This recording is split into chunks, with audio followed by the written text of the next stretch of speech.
اعوذ باللہ من الشیطان الرجیم بسم اللہ الرحمن الرحیم اللہم صلی علی فاطمہ و ابیہا و بعلہا و بنیہا والسر المستودع فیہا بعدد ما احاط بہ علمک۔ ایک بہت ہی مستند، مشہور و معروف حدیث قدسی، کنت کنزا مخفیا فاحببت ان اعرف فخلقتک خلقا، کہ میں ایک چھپا ہوا خزانہ تھا، میں نے چاہا کہ میں پہچانا جاؤں تو میں نے خلق کو پیدا کیا۔ یہ بہت ہی مستند حدیث قدسی ہے، اور ایک اور جگہ پہ اس طرح سے ملتا ہے کہ میں چھپا ہوا خزانہ تھا، میں نے چاہا کہ میں پہچانا جاؤں، فخلقتک یا محمد، تو اے محمد میں نے تمہیں خلق کیا۔ اس حدیث قدسی کی روشنی میں چہاردہ معصومین علیہم السلام کی معرفت کے حوالے سے کچھ معلومات ہیں جو آپ کے گوش گزار کرنا چاہتی ہوں، تاکہ ہمارے اذہان عالیہ میں معرفت محمد و آل محمد علیہم السلام کے حوالے سے جو الجھنیں ہیں وہ ختم ہو سکیں اور دلائل کے ساتھ ہم اپنے عقیدے کو سمجھ سکیں۔ تو سب سے پہلے اس حدیث قدسی کے حوالے سے میں یہ بتانا چاہوں گی کہ اس میں خداوند متعال اپنی معرفت کروانا چاہتا ہے، تو ہمیں دیکھنا یہ ہے کہ وہ اپنی کیسی معرفت کروانا چاہتا ہے۔ خدا فرماتا ہے فَأَحْبَبْتُ، جیسی میں چاہتا ہوں، یعنی جیسا میں چاہتا ہوں ویسا میں پہچانا جاؤں۔ تو اب خدا جس مخلوق کو خلق کرے گا وہ اول مخلوق اپنی معرفت کے لیے خلق کرے گا، تو اس مخلوق میں کس طرح سے وہ اس کو کامل بنائے گا، اس مخلوق کو کتنا کامل خلق فرمائے گا کہ جو اس کی معرفت کا وسیلہ بنے۔ اور وہ اول مخلوق اول اس اعتبار سے کہ اگر وہ اس کو کسی سبب سے خلق کرے گا، کہ جیسا کہ ایک بنانے والا کسی چیز کو کچھ اسباب ہوتے ہیں تو پھر ہی بنا پاتا ہے۔ اگر کسی بڑھئی نے کرسی بنانی ہے تو پہلے اس کے پاس اسباب اور وسائل ہوں گے تو پھر ہی وہ بنا پائے گا، لکڑی ہوگی، سامان ہوگا تو بنائے گا۔ لیکن اللہ نے جب اول مخلوق کو اول کا تاج پہنانا ہے تو وہ اگر کسی اسباب کے ذریعے سے خلق کرے تو وہ اسباب اول ہو جائیں گے، تو اس کا مطلب یہ کہ وہ مخلوق اول نہ ہوگی۔ لیکن خدا اسباب کا محتاج نہیں ہے، تو اس کا مطلب یہ ہے کہ خدا نے جس مخلوق کو اول کا تاج پہنایا وہ اس مخلوق کو اس نے بغیر کسی سبب کی محتاجی کے اس نے اپنے نور عظمت سے خلق فرمایا۔ جب اپنے نور عظمت سے خلق فرمایا تو پھر ایک غیر معصوم انسان یا خاکی انسان کس طرح سے اس اول مخلوق کی حدیں اور تصرفات کو معین کر سکتا ہے؟ اپنی ناقص عقل کے ساتھ یا اپنے معمولی علم کے ساتھ اس مخلوق کے تصرفات کا احاطہ نہیں کر سکتا۔ تو ایک بہت بڑے محقق ہیں جو کہ مشہد سے جن کا تعلق ہے، محقق جناب محمد عبداللہ شاہ صاحب عبد موسیٰ کاظمی المشہدی،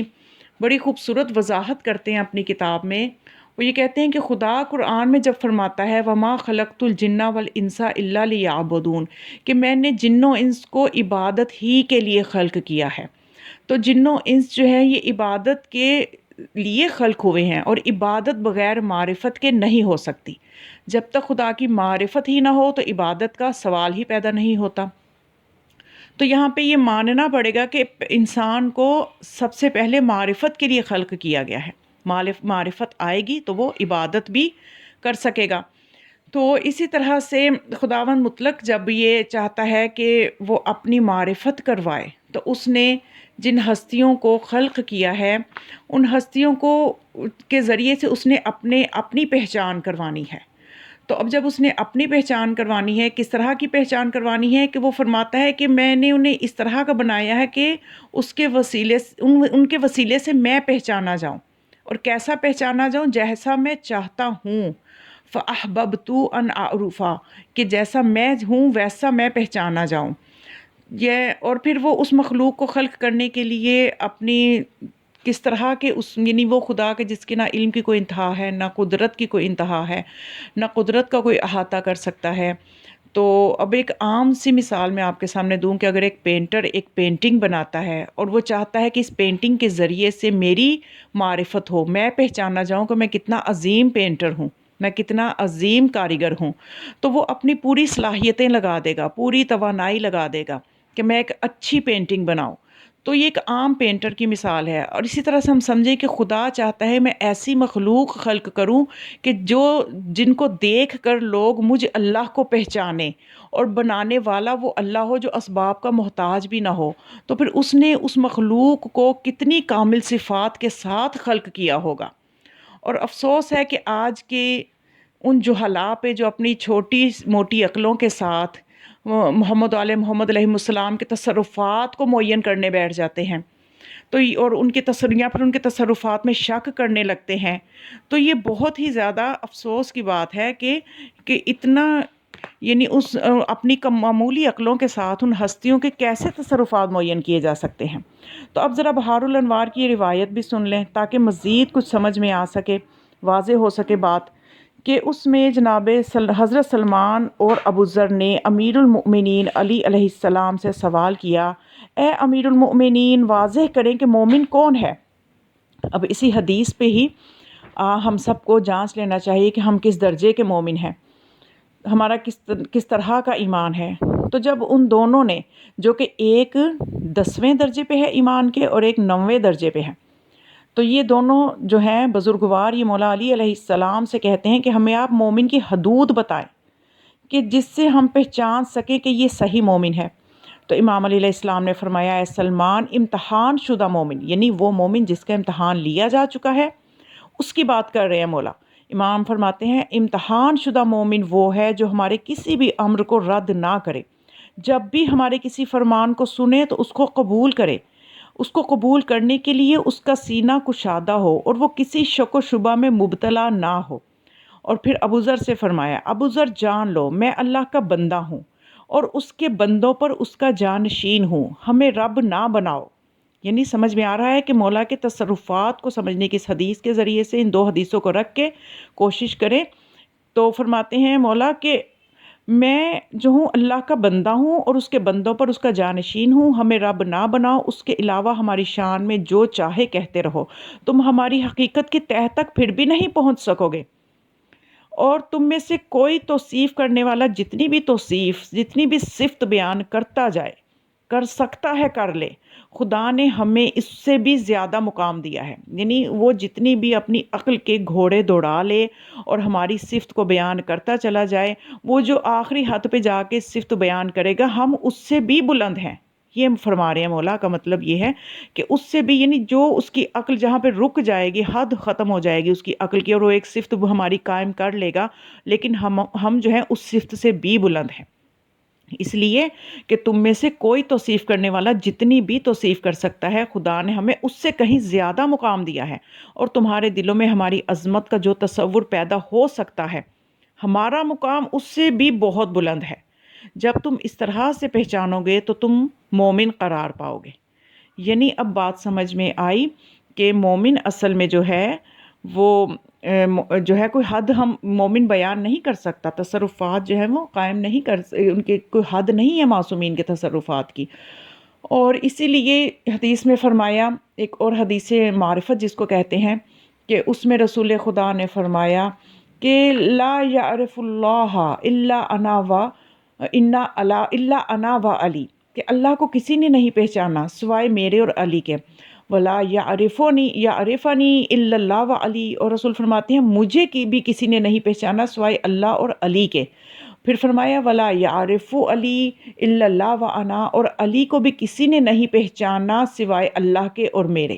یعنی یہ جو حدیث معرفت میں پیش کر رہی ہے، یہ مقدمہ ہے، کوکب دری جو اہل سنت کی کتاب ہے اس کے مقدمہ میں یہ حدیث لکھی ہوئی ہے۔ تو بہرحال یعنی واضح یہ ہو گیا کہ ہم حد قائم نہیں کر سکتے ان کے تصرفات کی۔ تو بس ایک اور چیز میں واضح کر دوں، ایک اور الجھن جو عقائد میں ہمارے پائی جاتی ہے کہ پتہ نہیں یہ ہستیاں ہر وقت ہر ایک کی مدد کیسے کرتی ہیں، کس طرح سے کر سکتی ہیں۔ تو بھئی دیکھیں اللہ جو ہے یہ لامکاں ہے، لامکاں ہے۔ اگر ہم اللہ کے لیے کوئی مکان معین کر دیں کہ وہ فلاں جگہ پہ ہے تو فلاں جگہ پہ نہیں ہے، تو پھر اس کا جسم ماننا پڑے گا۔ تو اگر اللہ کے جسم کے قائل ہو جائیں گے تو اسلام سے نکل جائیں گے، کیونکہ خدا جسم و جسمانیت سے مبرہ و منزہ ہے۔ تو خدا کی جو صفات کا مظہر ہیں یہ ہستیاں، تو پھر ماننا پڑے گا کہ خدا لامکاں ہے، تو یہ ہستیوں جو ہیں ان کو بھی اللہ نے ایسا تصرف تو دیا ہوگا کہ یہ ہر ایک کی ہر جگہ مشکل کشائی کر سکیں، ان کو بھی مکان کے ساتھ مقید نہ کیا جائے، ان کو بھی ہم مکان کے ساتھ مقید نہیں کر سکتے، کیونکہ یہ خدا کی صفت لامکاں کا بھی اظہار انہوں نے کرنا ہے۔ تو اب وہ کس طرح سے ہو سکتی ہیں، ہمیں اس میں ضرورت نہیں ہے جاننے کی، جس طرح سے کہ ہم خدا کی ذات میں غور نہیں کر سکتے کہ وہ کب سے تھا، وہ کب کا آغاز کب ہوا، یہ چیزیں ہم نے خدا کو اس کی صفات سے پہچاننا ہے، اس کی نشانیوں سے پہچاننا ہے۔ تو اسی طرح سے جو مخلوق اول خدا نے اپنی پہچان کے لیے جن کو پیدا کیا، ان کو بھی ہم نے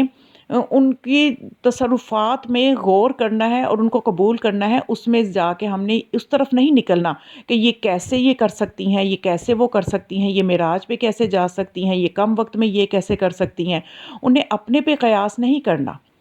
اپنے پہ قیاس کرتے ہیں تو پھر انسان جو ہے وہ مقصر بن جاتا ہے، تقصیر کا شکار ہو جاتا ہے، ان کے فضائل کو کم کرنے لگتا ہے۔ تو اس طرح سے خدا کی صفت لامکاں جو ہے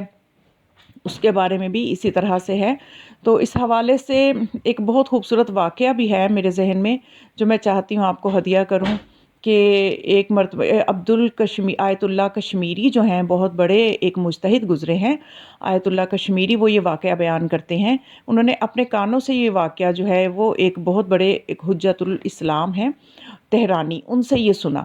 تو وہ حجت الاسلام جو تہرانی ہے وہ یہ بیان کرتے ہیں کہ ایک سادھو تھا جو کہ اتنا تصرف، اس کے پاس ریاضت کرنے سے، حالانکہ وہ غیر مسلم تھا لیکن مشق اور ریاضت کرنے سے، اپنے نفس پہ قابو رکھنے سے اس کے اندر کچھ ایسی صلاحیتیں آ گئی تھیں کہ وہ کسی بھی شخص کی ماں کا نام سنتا اور اس شخص کا نام سنتا تو وہ بتا دیتا تھا کہ وہ شخص زمین کے اوپر ہے یا زمین کے اندر ہے، یعنی وہ زندہ ہے یا کہ مردہ ہے۔ تو اسی طرح سے یہ جو ہیں آیت اللہ حجت الاسلام تہرانی جو ہیں، یہ ایک دفعہ اسی سادھو سے ملاقات ہوئی تو انہوں نے کہا کہ میں آزماتا ہوں۔ انہوں نے ایک مجتہد کا نام لیا، بروجردی، آیت اللہ بروجردی کا نام لیا اور ان کی والدہ کا نام بتایا، تو اس شخص نے بالکل ٹھیک بتا دیا کہ وہ اس وقت جو ہے وہ زندہ نہیں ہے۔ تو اس کے بعد یہ کہتے ہیں کہ میں نے آزمانے کے لیے ایک اور سوال اس سادھو سے یہ کیا کہ بتاؤ کہ میں تمہارے سامنے ایک نام لیتا ہوں، یہ شخص اس وقت کہاں ہے؟ تو انہوں نے نام یہ لیا کہ مہدی بن نرجس۔ تو وہ جو شخص تھا سادھو، وہ پریشان سا ہو گیا کہ مجھے آپ نام صحیح نہیں بتا رہے، اس نے یہ کہہ دیا کہ مجھے آپ یہ نام ٹھیک نہیں بتا رہے۔ تو وہ کہنے لگے واقعی میں نے نام تو ٹھیک نہیں بتایا تھا۔